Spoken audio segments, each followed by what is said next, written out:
వారిని అడిగి పూర్తి విషయాలు తెలుసుకునే ప్రయత్నం చేద్దాం.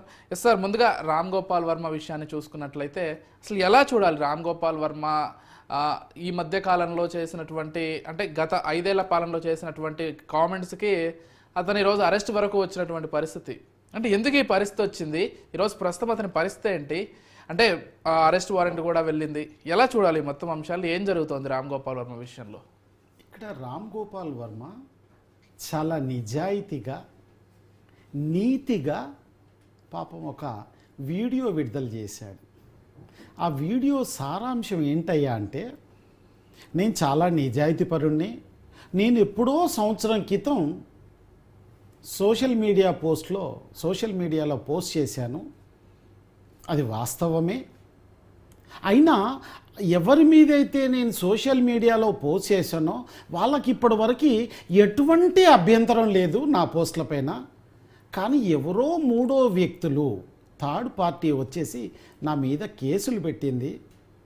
ఇది ఎంతవరకు సబబ్ అనేటువంటి ప్రశ్నని తాను ఉత్పన్నం చేస్తున్నాడు. ఇంకొక అంశం కూడా చెప్తున్నాడు, అసలు సోషల్ మీడియాలో పోస్ట్ చేసినందుకు ఇన్ని కేసులు పెట్టడం ఏంటి అనేటువంటి అంశం.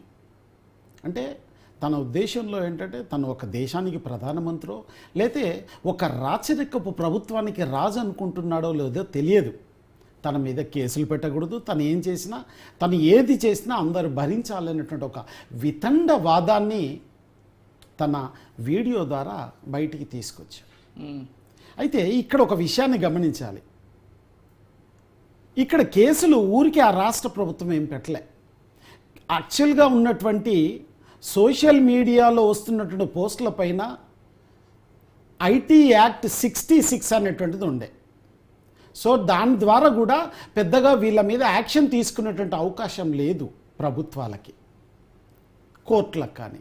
అందుకోసం ఏం చేసింది కేంద్ర ప్రభుత్వం, ఆ యాక్ట్ని తీసేసి దాని రూపేణ క్రిమినల్ కేసులను తీసుకొచ్చింది. ఆ నేపథ్యంలోనే ఆంధ్రప్రదేశ్ ప్రభుత్వము సోషల్ మీడియాలో రెచ్చిపోతున్నటువంటి వ్యక్తుల యొక్క పోస్టుల పైన. మనతో పాటు మన కృష్ణ కూడా సిద్ధంగా ఉన్నారు, మన బ్యూరో చీఫ్. ఒకసారి కృష్ణతో మాట్లాడి మనం కంటిన్యూ చేద్దాం. Sir Krishna, good evening. Good evening. ఎలా చూడాలి కృష్ణ మొత్తం, అంటే రామ్ గోపాల్ వర్మ చుట్టూ ఉచ్చు బిగుస్తోందనడంలో ఎలాంటి డౌట్ అక్కర్లేదు. గత 5 ఏళ్ల ప్రభుత్వ పాలనలో అంటే తనకి భవిష్యత్తులో కూడా అదే ప్రభుత్వం వస్తుందని ధైర్యమో, లేకపోతే తను ఏ పోస్టులు పెట్టినా ఎవరు ప్రశ్నించారనేటువంటి అహంకారమో తెలియదు, కానీ కొంచెం మితిమీరి ప్రవర్తించాడు, మితిమీరి పోస్టులు పెట్టాడు అనేది వాస్తవం. ఈరోజు దానికి చర్యలు తప్పవంటున్నారు. రామ్ గోపాల్ వర్మ ఏమో డిఫెండ్ చేసుకునే ప్రయత్నం చేస్తున్నాడు. ఎలా చూడాలి, అసలు ఏం జరుగుతోంది? ఆనంద్, వర్మ అంటే మనకి అంటే దక్షిణ భారతదేశంలో తెలుగు ఇండస్ట్రీలో మాత్రం వర్మకంటూ ఒక ప్రత్యేకమైన స్థానం ఉంది. మనం దాంట్లో ఎవరిని అంగీకరించాల్సిందే. కానీ వర్మ విషయంలో వివాదాస్పదంగా దర్శకుడుగా కూడా వర్మ నిరంతరం కూడా నిత్యం కూడా వివాదాస్పదమైనటువంటి పోస్టులు పెట్టడంలో అతను ఆరితేరిన దిట్ట.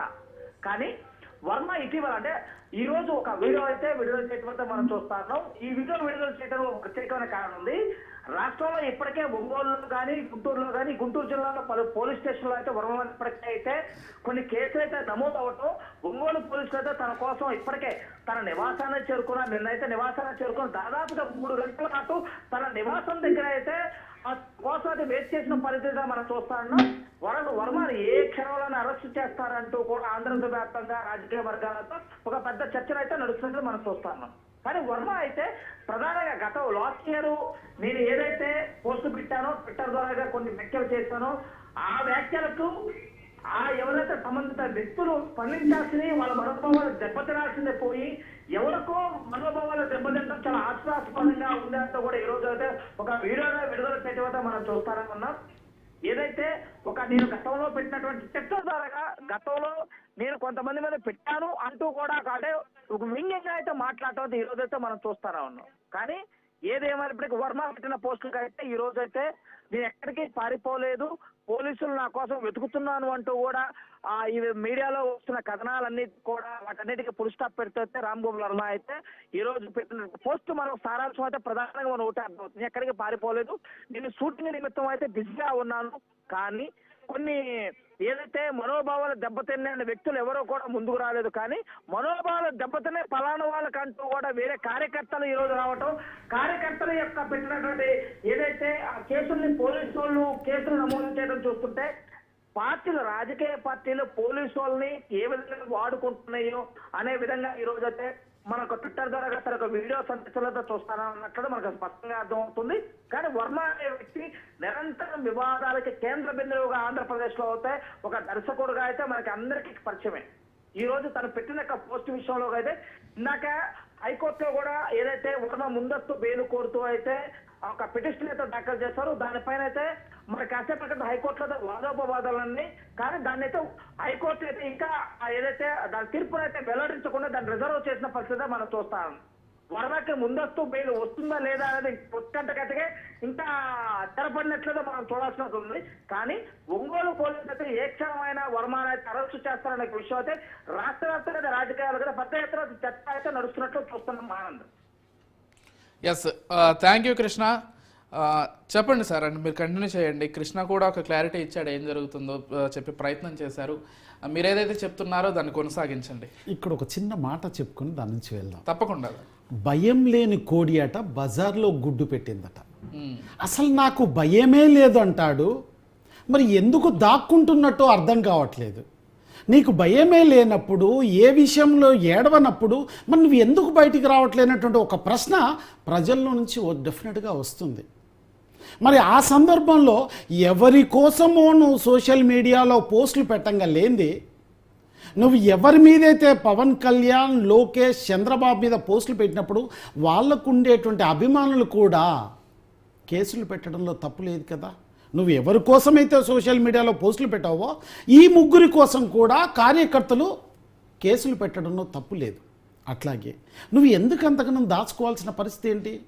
నువ్వు ఏం చేసావో అది బయటకు వచ్చి చెప్పు. ఇప్పుడు వీడియోలో చెప్పావు, అదే వీడియోలో ఆ విషయాన్ని కూడా చెప్పే ప్రయత్నం చేయి. ఇంకొక కొత్త విషయం కూడా ఏంటంటే, ఈ మధ్య కాలంలో వస్తున్నటువంటి పదం ఏంటంటే డిజిటల్ అరెస్ట్. ఈ డిజిటల్ అరెస్ట్ అంటే ఏంటి అసలు? అంటే వాట్సాప్లో ఒక నోటీసును ఇష్యూ చేసేటప్పుడు ఎవరికైతే ఇష్యూ చేస్తామో ఆ ఫోన్ నెంబర్కి ఖచ్చితంగా వాళ్ళకు ఉండేటువంటి ఫోన్ నెంబర్కి మాత్రమే అందులో నోటీస్ ఇష్యూ చేస్తారు. మీరు అరెస్ట్ అవుతున్నారంటే విషయాన్ని చెప్తూ 41 CPsని ఇస్తూ చెప్తారు. అంటే డిజిటల్ అరెస్ట్ అయితే డిజిటల్ గానే మేము ఇక్కడ అడ్వకేట్స్ కూడా అంతే తెలివిగా, అంతే సాంకేతికను ఉపయోగించుకుంటూ ఏమన్నారంటే, డిజిటల్ అరెస్ట్ అన్నప్పుడు డిజిటల్ అపియరెన్స్ అనేటువంటి పదం కూడా వస్తుంది, మాకు డిజిటల్ అపియరెన్స్కి అవకాశం ఇవ్వండి అనేటువంటి ఆ సాంకేతికను. అఫ్ కోర్స్ న్యాయవాదులు ఎప్పుడు కూడా ఆలోచనలో ముందంజలో ఉంటారు. ఆ నేపథ్యాన్ని ఉపయోగించుకొని డిజిటల్ అపియరెన్స్ అన్నారు. సో ఎప్పుడైతే డిజిటల్ అపియరెన్స్ అన్నారో అక్కడి నుంచి పోలీసుల వైపు నుంచి గప్చుప్ అనే పదం వచ్చేసింది. అయితే ఇప్పుడు ఈయనకి రాష్ట్రంలో 3 చోట్ల 9 కేసులు నమోదయ్యాయి. ఈయన కోసం 3 పోలీసు బృందాలు 4 రాష్ట్రాల్లో గాలిస్తున్నాయి. కానీ ఈయన ఇచ్చినటువంటి వీడియోలో ఏంటి, ఒక పల్లెటూరు వాతావరణంలో ఉంటున్నటువంటి విషయాన్ని ఆయన చెప్పకనే తన బ్యాక్గ్రౌండ్ ద్వారా తెలియపరిచాడు. అసలు ఏంటి ఈ బ్యాక్గ్రౌండ్ ఎక్కడుంటుంది అనేటువంటి విషయాన్ని పరిశీలించిన తర్వాత పోలీసులు కేరళకి వెళ్ళారు, తమిళనాడుకి వెళ్ళారు, ఆంధ్రప్రదేశ్లో చూశారు, తర్వాత తెలంగాణలో చూశారు, తెలంగాణలో ఫామ్ హౌస్లను చూశారు. ఈ విషయాలన్నిటి పక్కన పెడితే ఆయన దొరుకుతాడా దొరకడా, సరే కోర్టులో కేసు నడుస్తుంది. ఎందుకు? గతంలో కోర్టులో కేసు వేసినప్పుడు క్వాష్ పిటిషన్ మీద వేశాడు, ఈ కేసులన్నీ తీసేయండి, ఈ కేసులన్నీ కరెక్ట్ కాదు అని చెప్పేసి. ప్రభుత్వం ఏమన్నదంటే, నువ్వు పోలీసుల ముందుకెళ్ళి విచారణకు వెళ్ళు, అక్కడ వాళ్ళు ఏమడుగుతారో వాళ్ళకి ఆ విషయాలు చెప్పు. ఒకవేళ నీకు కనుక పోలీసులంటే నిజంగా భయం ఉంటుంది అంటే యాంటిసిపేటరీ బెయిల్ కోసం ప్రయత్నం చేసుకోండి అని గతంలోనే కోర్టు చెప్పింది. ఓకే. అయితే ఆ నేపథ్యాన్ని ఉపయోగించుకొని కోర్టు ముందు, పోలీసుల ముందు హాజరు కాకుండా తను ఏం చేశాడంటే, మన అడ్వకేట్స్ ద్వారా మళ్ళీ ఒక విషయాన్ని మొట్టమొదటిసారి పిలిపించినప్పుడు పోలీసులకు విషయం చెప్పాడు, నాకు షూటింగ్ ఉంది, నేను మా ప్రొడ్యూసర్ని నష్టపరచలేను కనుక నేను ఇంకొక రోజు వస్తానని చెప్పాడు. సరే, మళ్ళీ 2వసారి పోలీసులు ప్రయత్నం చేశారు. ఆ 2వసారి కూడా ఇదే ప్రయత్నం చేస్తున్న క్రమంలో పోలీసులు హైదరాబాద్కే వచ్చారు, ఇంటి దగ్గరకు వచ్చారు. సో ఇంటి దగ్గర ఇది గమనించినటువంటి వ్యక్తి వెరీ ఇమ్మీడియట్గా సరే ఎక్కడో చోట దాక్కున్నాడు, పోలీసులు దొరకలేదు. అక్కడ ఉన్నటువంటి అడ్వకేట్ ఆ విషయాన్ని మొత్తం కూడా డిజిటల్ అరెస్ట్, డిజిటల్ అపియరెన్స్ విషయం చెప్పారు. సో నిన్న కూడా కోర్టులో విచారణ జరిగినటువంటి అంశం. ఆ విచారణలో తీర్పుని ఈ రోజుకు వాయిదా వేశారు. సో ఈరోజు కూడా బెయిల్ వస్తుందా లేదా అంటే చెప్పలేనటువంటి, అది కోర్టులో ఉన్నటువంటి విషయాన్ని మనం మీడియా మనం ఎవరం కూడా దాన్ని వ్యక్తపరచడానికి రైట్స్ మనకు లేవు. Maybe or may not be, రావచ్చు రాకపోవచ్చు, రాకపోయినట్లయితే మళ్ళీ సుప్రీంకోర్టుకు వెళ్ళచ్చు, ఇది అవకాశం ఉంది మనకి. ఒకవేళ రాని పక్షంలో అనుకున్నట్లయితే పోలీసులు వెరీ ఇమ్మీడియట్గా ఎక్కడెక్కడైతే ఈయన ఉన్నాడో, ఎక్కడెక్కడైతే ఈయన కావాల్సిన వ్యక్తులు ఆ అన్ని చోట్లలా పోలీసులు మఫ్టీలో ఉన్నారు తనను క్యాచ్ చేయడానికి.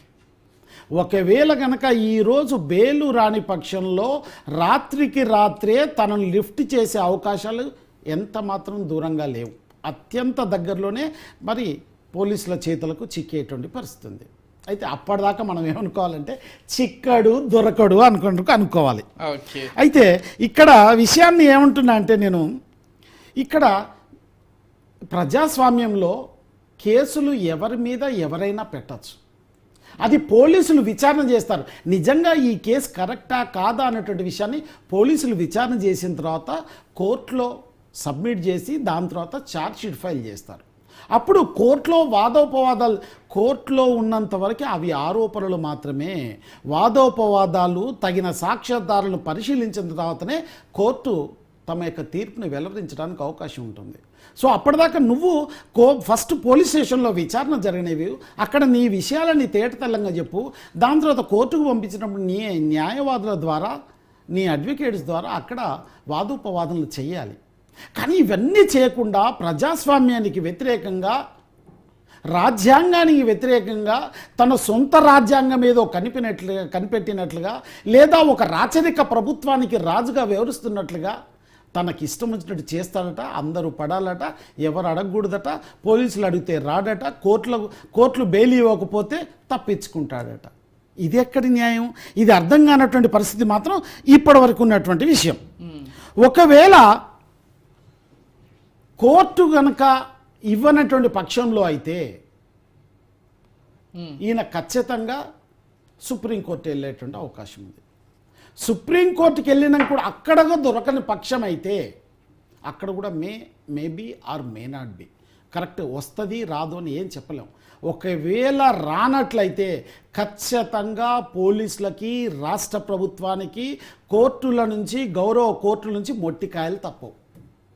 ఎందుకంటే ఒక్క వ్యక్తిని పట్టుకోవడానికి ఇంత కష్టపడాల్సి వస్తుందా, లేకపోతే వీళ్ళ ఇంటెలిజెన్స్ వింగ్ ఏం చేస్తుంది, అసలు ఎందుకు పట్టుకోపోలేకపోతున్నటువంటి విషయాన్ని పూర్తిస్థాయిలో బయటకు వస్తుంది ఇక్కడనే. అయితే వాస్తవం ఏంటంటే ఈయన ఎక్కడ అడుగులేస్తే అక్కడ సంచలనమే, అక్కడ రచ్చరచ్చే. సినిమా ఫీల్డ్లో పోనండి, సినిమాలో అట్లాగే అందరికీ వ్యతిరేకంగా ఉంటాడు. తర్వాత అమ్మాయిలతో మాట్లాడితే అమ్మాయిలతో వ్యతిరేకంగా ఉంటాడు, పొలిటీషియన్స్లోకి వస్తే పొలిటీషియన్స్ తీసే సినిమాలు వ్యతిరేకం. దీన్ని చూసి పిల్లలు సొసైటీకి బ్యాడ్ ఎలిమెంట్గా మారుతారా లేకపోతే ఏం మారుతారంటే ఆ యువతను నిర్ణయించుకోవాలి. ఓకే. సో ఇట్లాంటి పరిస్థితులు ఉంటున్న సందర్భంలో మరి ఎట్లా ఈయనను పట్టుకునేది ఎట్లా, ఈ సమస్య పైన మరి పరిష్కారం దొరికేది ఎట్లా అంటే ఇప్పుడు ప్రస్తుతం కోర్టుల మీద మాత్రమే డిపెండ్. కోర్టు ఇచ్చేటువంటి తీర్పు ప్రకారమే పోలీసులు తమ అడుగులను ముందుకు వేయాల్సి ఉంటుంది. సో అందుకోసమనే ఇప్పటివరకు, ఇప్పుడు దాదాపు ఇంత టైం అవుతున్నా, సాయంత్రం అవుతున్నా, ఇప్పటివరకు కోర్టు నుంచి తీర్పు రాలేదు. తీర్పు రాలేదంటే ఖచ్చితంగా పోలీసులు తమ వేటలో ఉన్నట్లే వర్మను పట్టుకునేందుకు. బహుశా ఈరోజు తీర్పు రాకుండా రేపు కూడా వాయిదా పడినట్లయితే ఈరోజు రాత్రికి లిఫ్ట్ చేస్తారన్నట్టు సమాచారం మాత్రం ఉంది. ఖచ్చితంగా తనను రేపు తీసుకొస్తారు. తీసుకొచ్చిన తర్వాత మిగతా విషయాలన్నీ విచారణ చేసి దాని తర్వాత రేపు సాయంత్రం ఇమ్మీడియట్గా, ఎందుకంటే ఎవరినైనా కూడా ఒకసారి పోలీసులు తీసుకెళ్ళిన తర్వాత 24 అవర్స్లో కోర్టులో సబ్మిట్ చేయాలి. సో అట్లా తనని కూడా కోర్టులో సబ్మిట్ చేస్తారు. సబ్మిట్ చేసిన తర్వాత కోర్టు ఏం చెబుతుందో దాన్ని బట్టి పోలీసులు కూడా ఫాలో అవుతారు. ఓకే సార్, ఇది విజయం.